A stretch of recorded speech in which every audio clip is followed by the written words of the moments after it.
अस्सलाम वालेकुम दोस्तों। आज की इस वीडियो में मैं आप लोगों को बताऊंगा कि ईसीजी में हार्ट अटैक किस तरह देखा जाता है। अगर किसी भी इंसान को हार्ट अटैक आता है तो ईसीजी में कैसे पता लगे कि उस इंसान को हार्ट अटैक आया है। तो बड़ा ही सिंपलीफाई करके मैं आज आप लोगों को बताऊंगा कि हार्ट अटैक का किस तरह से पता लगे।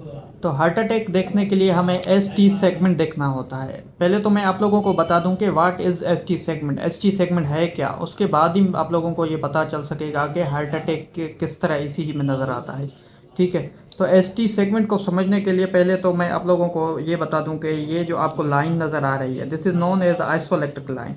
ये जो आप देख रहे हैं ना, एक लाइन चल रही है, इसको बेस लाइन भी बोला जाता है, इसको आइसोइलेक्ट्रिक लाइन भी बोला जाता है। ठीक है, अब ये जो भी आइसोइलेक्ट्रिक लाइन चल रही है, इसके ऊपर जो भी वेव जाएगी इसको पॉजिटिव डिफ्लेक्शन बोलेंगे, इसके नीचे जो भी जाएगी इसको नेगेटिव डिफ्लेक्शन बोलेंगे।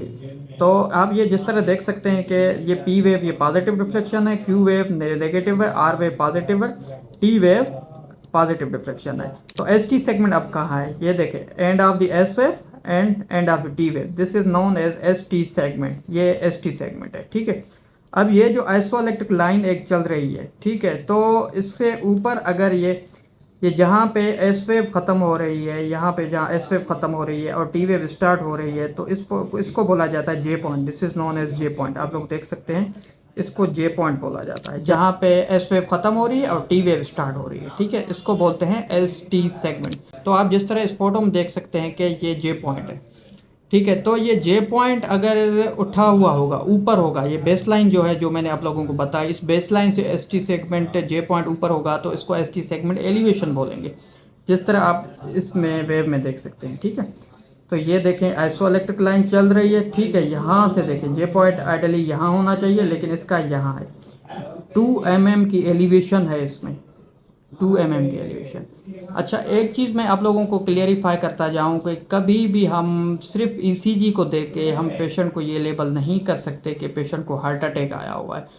उसके लिए लाजमी है कि हम पेशेंट का क्लिनिकल स्टेटस देखते हैं। पेशेंट की अगर कंप्लेन है चेस्ट पेन और ईसीजी चेंजेस हैं तभी हम उसको हार्ट अटैक लेबल करेंगे, अदरवाइज़ नहीं करेंगे। ये याद रखना है। सिर्फ ईसीजी चेंजेस आ रही हैं, पेशेंट बिल्कुल ठीक बैठा हो, उसको कोई भी चेस्ट पेन नहीं है, उसकी ट्रोपोनिन नॉर्मल है, आप उसको हार्ट अटैक लेबल करें, ऐसा नहीं हो सकता। क्योंकि हार्ट अटैक के अलावा भी काफ़ी सारी ऐसी कंडीशंस होती हैं जिसमें ये एसटी सेगमेंट उठा हुआ होता है। ठीक है, तो पहले तो आप लोगों को ये पता होना चाहिए कि हर ST segment elevation heart attack नहीं होता। लेकिन अगर कोई पेशेंट आ रहा है जिसके सीने में भी दर्द है और ईसीजी में भी चेंजेस हैं, तो उसको हम ये कह सकते हैं कि इसको हमें भी हार्ट अटैक आया हुआ। फिर भी हम कंफर्म नहीं कहते, उसके अलावा और भी कंडीशंस हैं जिसमें हार्ट अटैक आ सकता है। लाइक पेशेंट को हो सकता है कि ब्रूगाडा सिंड्रोम हो सकता है पेरिकार्डिटिस हो सकता है मायोकार्डिटिस हो। तो इन कंडीशन में भी हार्ट अटैक होता है। तो आप लोगों को अभी अगर किसी भी पेशेंट को हार्ट अटैक लेबल करना है तो उसके लिए उसकी चेस्ट पेन की हिस्ट्री भी होना लाजमी है, उसकी ईसीजी में भी चेंजेस हों और इसके अलावा उसके ट्रोपोनिन भी रेज हो।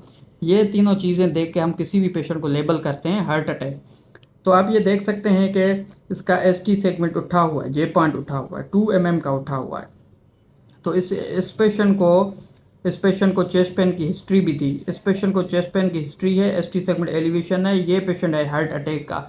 तो आप ये V2 V3 V4 में क्लियरली देख सकते हैं कि एसटी सेगमेंट उठा हुआ है, एलिवेट है। तो इस तरह की ईसीजी आप लोग देख के बोल सकते हैं कि पेशेंट को मे भी हार्ट अटैक आया हुआ हो। ठीक है, बाकी कंफर्म हम ट्रोपोनिन से बायोमार्कर्स से करते हैं।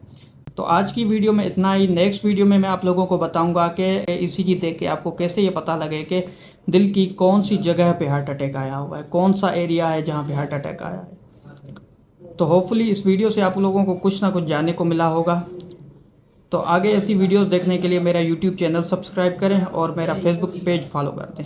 Thank you so much.